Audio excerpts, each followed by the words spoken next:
Let's face it, e-bikes can be expensive. Even folding models that people claim are affordable, people like myself, are still around $1,000. But what you're looking at today costs literally half that. It's GOTRAX's new eFold.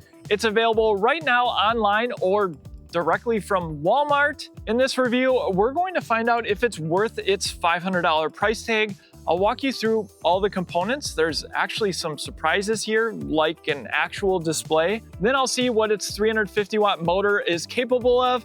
And then I'll give you the pros and cons and talk about who should buy this electric bike. But first, let's take a closer look.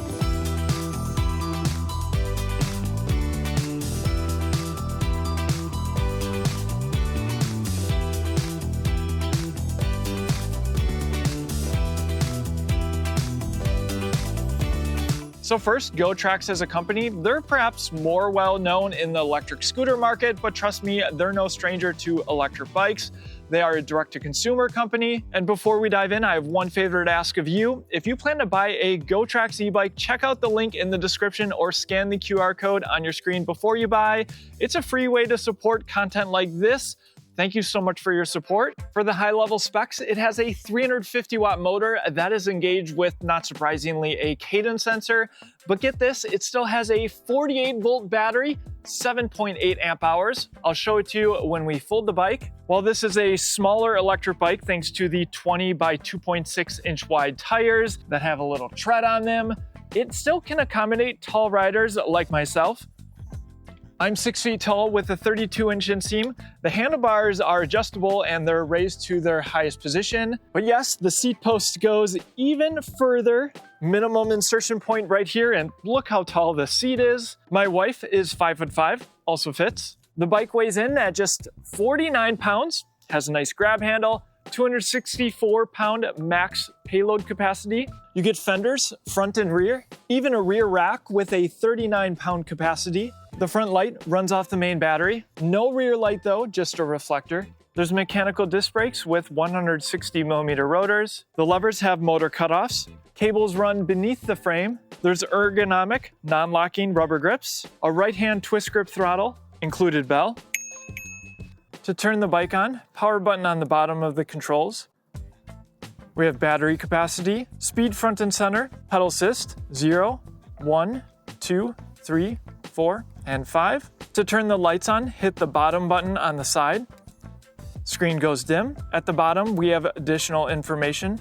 Hit this top button to cycle through trip, odometer, max speed, and average speed. To engage walk mode, hold pedal assist down.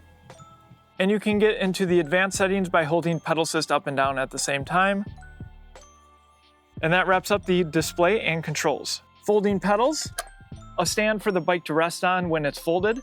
There's a rear-mounted kickstand, and all I can say is I've seen worse on more expensive electric bikes. The pad helps it from sinking into the ground. There's a rigid front fork, 4 mounting points for mounting a front rack. And hey, the seat isn't bad either for the price. This is a single speed setup, so no gears. And really the important thing is what that translates to when riding, so stay tuned for the first person riding footage. And this is a class 2 electric bike with a top speed of 20 miles per hour. Next, let's fold it. I'll bring the handlebars down.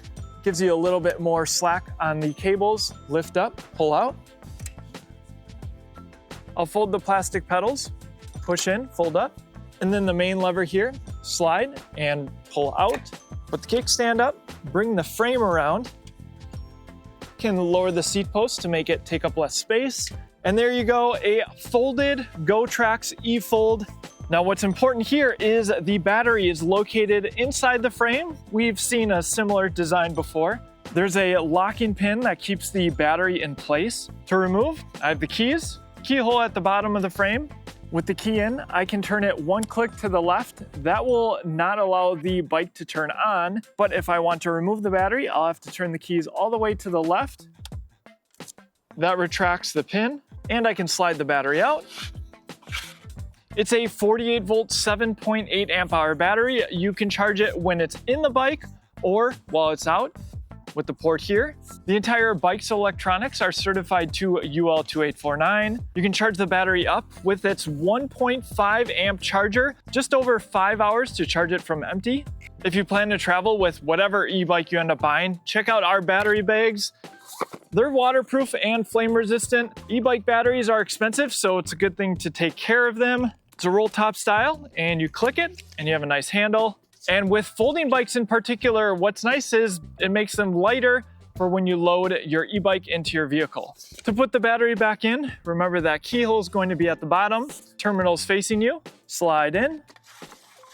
And don't forget to turn your bike on. And don't worry, you don't need the keys in the bike in order to ride. With that, I can't wait to see what this 350 watt motor can do. Let's go see. Here we go, 3, 2, 1, throttle only. Love the twist grip throttle, and it's more power than you'd expect for this price. There's 15, 16, 18. Now the GOTRAX display is reading 19.8, GPS lagging behind a little bit. Not sure which one is accurate. Usually the GPS does read 20 though. You have full access to the throttle as long as you're in a pedal assist level 1 through 5 and 0, no access to the throttle. Let's go through the various pedal assist levels. Now, this is a single speed, so they have to pick a gear ratio. It's usually a little bit harder to get started, but you'll appreciate it when you're at the higher speeds. I'll talk all about that. Pedal assist level 1, it does take about a half turn for the cadence sensor to engage. Remember, as long as I'm spinning my legs, I'm going to get power from the motor, of course, depending on the pedal assist level that I have selected. And this is speed-based. So in pedal assist level 1, looks like 9 miles an hour is the cutoff, and I'm not going to get any more power from the motor. So if I climb in speed, it's from my own effort. So it's a slower cadence, but still doable. All right, pedal assist level 2. Looks like just a slight bump there to 11 miles an hour. This is a class 2 electric bike, so 20 miles per hour is going to be the top speed. All right, pedal assist level 3. I'm going to use the throttle to get started though. Starting to hear the motor a little bit more there, cruising at 13 miles an hour, 12 according to the GPS. Pedal assist level 4, looks like 15 miles an hour. Cadence getting a little bit faster. This is actually a pretty good cadence in my opinion. And let's go up to pedal assist level 5, there we go. Getting full power from the motor. And we are cruising at 20 according to the GOTRAX display, 18 according to the GPS. Here's my cadence at that speed so you can get an idea of what to expect. Legs certainly moving a little bit faster. Let's do a little brake test at this crosswalk. They are mechanical disc brakes. All right, so I can lock them up. Have to pull certainly harder than you would with hydraulic, but you know, at time of recording, this bike was $399. Again, you might want to make sure you check up-to-date pricing down in the description and also support the channel.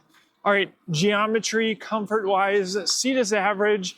These are pretty much the standard T-style handlebars you see on a lot of folding bikes. Nothing special. I do like that you can raise them up, which I'm going to do right now because it is more comfortable for me. And I also appreciate that I can get full leg extension. I'm pretty upright. And yeah, pretty standard ergonomics for a vast majority of folding e-bikes on the market today. No suspension. Might want to consider suspension C-post. Though I do like that they have a little bit more of a mixed terrain tread on the tires. So this motor is certainly capable of holding you at 20. But how does it do upper hill climb test? Let's find out. All right, this hill is massive. We'll put the specs on the screen because the GoPro makes it look so much smaller than it is. And we will see what the minimum speed is. This might be a slow climber. Down to 8 miles an hour, 7, 6.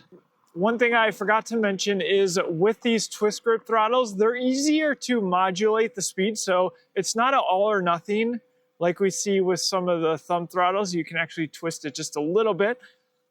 Looks like 5 miles an hour is going to be the minimum speed up this hill. And so the reason some people like the throttles like this is because you can go a little bit slower if you want to.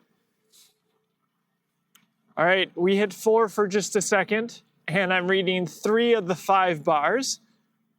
We're at about 5 miles for the distance that I've ridden, and it was fully charged. All right, so 4 miles an hour minimum speed, but how does this single speed do while pedaling? Let's find out. All right, here we go. Pedal assist level 1, though I'm going to assume I'm going to have to go all the way up to 5 really fast. And not surprisingly, a hill like this on throttle alone is just going to burn through a smaller battery like this. Pedal assist level 1, it wants to keep me at that 9 mile per hour mark. And so it's still giving me, gosh, it almost feels like full motor power. The cadence is slow, certainly, but as long as you can spin your legs and that cadence sensor can engage, you're good to go. And certainly I'm helping a little bit. Let's go up to pedal assist level 5. Yes, so no difference. I'm actually getting full power in every pedal assist level. It's just cutting out at those different speeds as we saw in flat ground. And yeah, cruising up at 7 miles an hour, legs moving nice and slow. I could push harder if I wanted to. That's going to conserve some battery. All right, so doable with the single speed though. You're going to be happy that you have that throttle. Let's get into some third-person riding footage. I'll give you the pros and cons of the GOTRAX eFold. It used to be that I would simply avoid reviewing electric bikes at the $500 price point. While it's an accessible price, the trade-offs are often too significant, especially when it comes to brand recognition. Imagine spending $500 on an e-bike only to have issues later and find out that the brand has vanished. That's why I was interested in the GOTRAX eFold, because GOTRAX is a name I've actually heard of. And speaking of price, be sure to check the links in the description for up-to-date pricing. I'll link to GOTRAX's website, and it's also sold at Walmart, which is a nice bonus. At $500, this is a fair price. Here's what I like. Fenders and a rear rack are included, which is a nice surprise at this price point. This is also a smaller e-bike, making it great for shorter riders, but even at 6 feet tall, I felt comfortable with its upright standard folding e-bike geometry.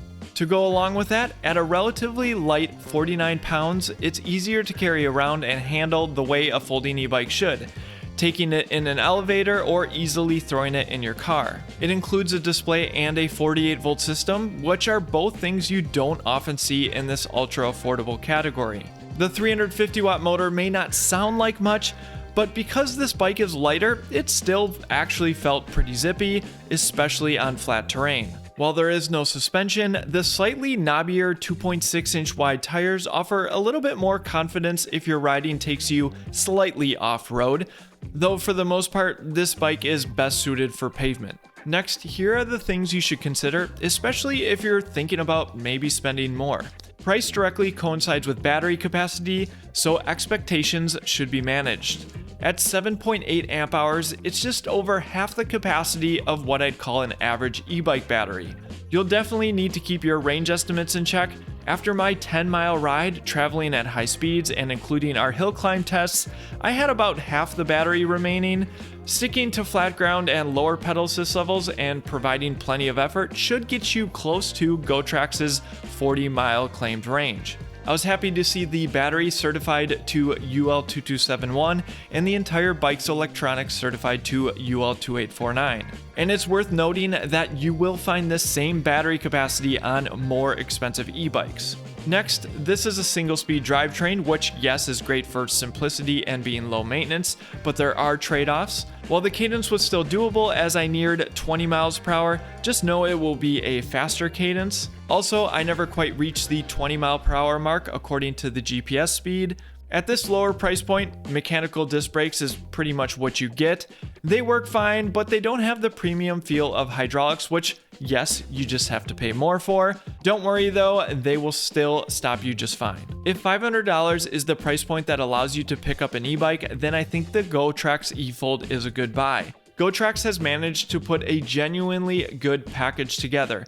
Yes, there are compromises, but that's expected. Frankly, this bike has made me pause. I need to spend more time digging into the $500 e-bike market so I can pick out the absolute best of the budget e-bikes to recommend, because clearly there are some decent ones. If you plan to pick up an e-bike from GOTRAX, do me one favor and click the link in the description before you buy. It's free and supports the channel. Thank you so much for your support. Let me know what you think in the comment section. Are there other e-bikes from reputable brands that we should be reviewing around this price point? Thank you so much for watching, and I'll see you in the next one.